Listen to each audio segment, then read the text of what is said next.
অভয়কাণ্ডের মূল অপরাধীদের ধরতে এবার সন্দীপ ঘোষের নার্কো টেস্ট। मेरा सफेद तुरंत खुले, भरपूर झाग दे और इसके स्मार्ट साइंस दे स्मार्ट केयर और फ्रेशनेस। मेरी चॉइस मेरा सफेद। গুজরাটে নিয়ে যাওয়া হতে পারে তাকে, এমনটাই সূত্র মারফত খবর পাওয়া গিয়েছে। এবং একই সঙ্গে সন্দীপের পাশাপাশি এবার টালা থানার ওসির পলিগ্রাফ পরীক্ষা করতে চেয়ে আবেদন সিবিআই এর। সেই সঙ্গে দোষর আরজি করে দুর্নীতি। 25শে সেপ্টেম্বর পর্যন্ত সিবিআই হেফাজত দুজনের এবং সিজার লিস্টে চাঞ্চল্যকর তথ্য, ছত্রে ছত্রে সন্দীপের নাম উদ্ধার, আত্মীয়র কপিও।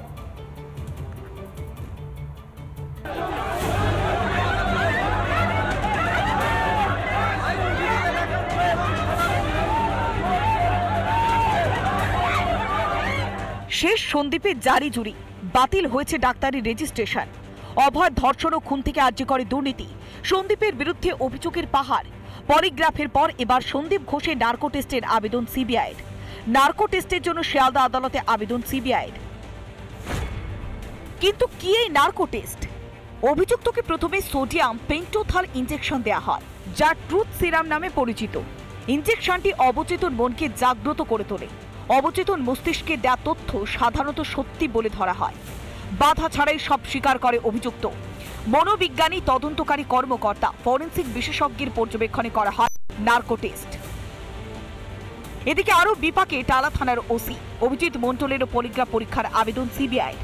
9 আগস্টের প্রত্যেকটি মিসিং লিঙ্কের উত্তর খুঁজতে পলিগ্রাফ পরীক্ষাতে ভরসা রাখছে তদন্তকারীরা। বেশ কিছু ক্ষেত্রে কিন্তু মিসিং লিঙ্ক রয়েছে, সেই ডাউটসগুলোকে ক্লিয়ার করবার জন্যই কিন্তু এই পলিগ্রাফ টেস্টের আবেদন জানানো হয়েছে। তার পাশাপাশি দুজনকেই কিন্তু ফের সিবিআই হেফাজতের নির্দেশ দিয়েছে শিয়ালদা আদালত। তাদেরকে মুখোমুখি বসিয়ে ফের জেরা করা হতে পারে, এমনটাও কিন্তু খবর সিবিআই সূত্রে। তবে এখানেই শেষ নয়। আরজি করের মৃতদেহের অপব্যবহার থেকে আর্থিক দুর্নীতি, সব ক্ষেত্রেই মাস্টার মাইন্ড সন্দীপ ঘোষ। আরজি করের প্রাক্তন অধ্যক্ষের বাড়িতে তল্লাশি চালিয়ে উদ্ধার হওয়া নথি থেকে দুর্নীতির গন্ধ পাচ্ছে তদন্তকারীরা। তল্লাশিতে উদ্ধার করা হয়েছে বহু গুরুত্বপূর্ণ নথি। উদ্ধার করা হয়েছে 288 পাতার আরটিওর কপি।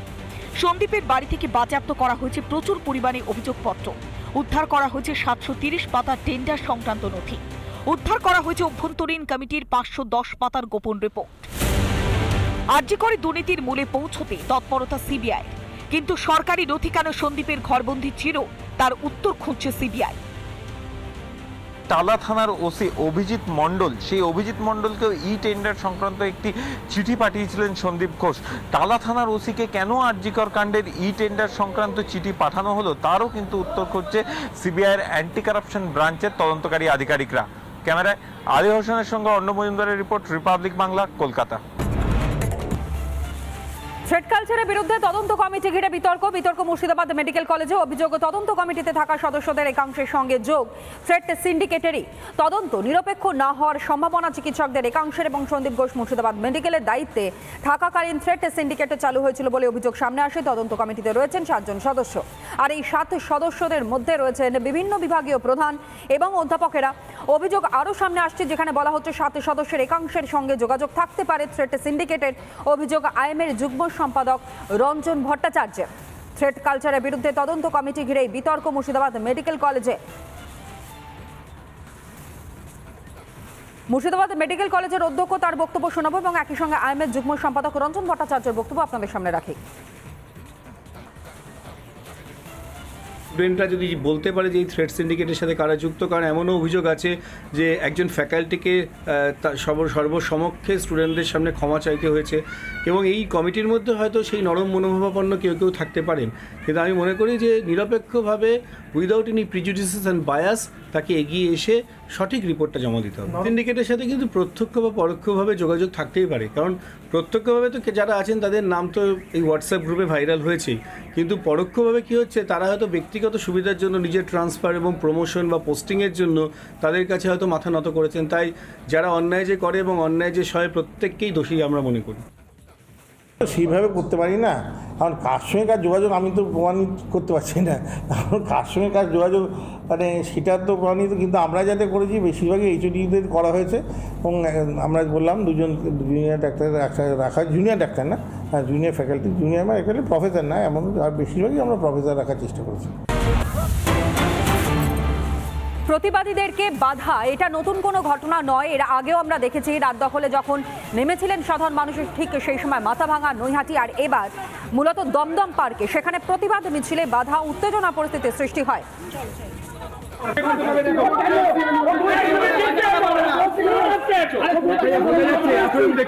চলো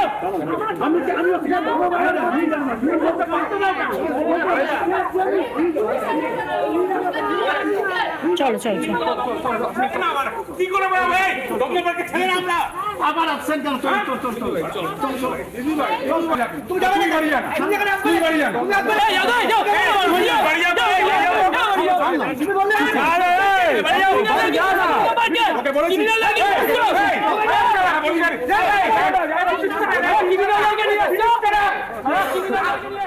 বাধা দেওয়ার অভিযোগ তৃণমূলের বিরুদ্ধে। তৃণমূল কাউন্সিলর বিশ্বজিৎ প্রসাদ এবং তার অনুগামীদের বিরুদ্ধে হুমকি দেওয়ার অভিযোগ।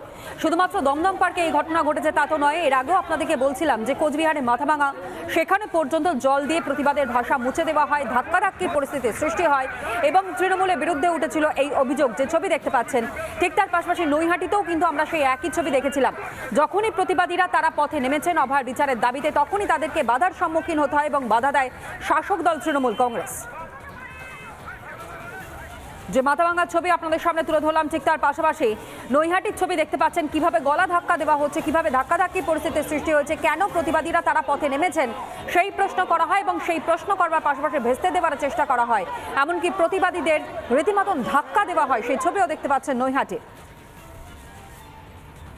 পরপর তিনটি জায়গার ছবি আপনাদের সামনে তুলে ধরবো যেখানে মহিলাদেরকে পর্যন্ত রেয়াত করা হয়নি, মহিলাদের পোশাক ছিঁড়ে দেওয়া হয়েছে নৈহাটিতে। যে ছবি দেখতে পাচ্ছেন 8ই সেপ্টেম্বর এবং একই সঙ্গে মাথাভাঙায় আক্রান্ত হতে হয় প্রতিবাদীদের সেই ছবি। এবং ঠিক তার পাশাপাশি আপনারা দেখছেন দমদম পার্কে গতকাল যেভাবে প্রতিবাদীদেরকে বাধা দেওয়া হয়, কাউন্সিলরের বিরুদ্ধে উঠেছে অভিযোগ। তৃণমূল কাউন্সিলর বিশ্বজিৎ প্রসাদ এবং তার অনুগামীদের বিরুদ্ধে হুমকি দেওয়ার অভিযোগ। এবং 4 সেপ্টেম্বরের ছবি যেখানে মাথাভাঙাতে সেখানেও প্রতিবাদীদের ওপর রীতিমতন চড়াও হতে দেখা যায় শাসক দল তৃণমূল কংগ্রেসকে এবং পাশাপাশি নৈহাটির ছবিও আপনাদের সামনে।